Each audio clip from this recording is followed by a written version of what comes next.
விவசாயி.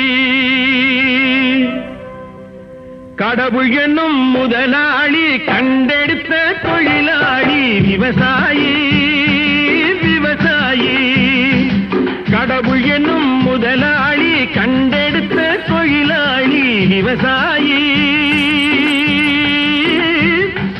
விவசாயி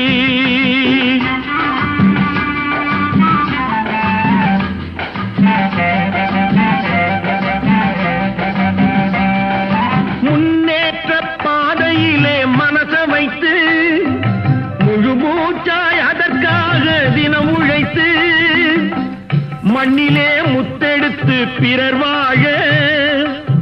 மண்ணிலே முத்தெடுத்து பிறர் வாழ வழங்கும் குணம்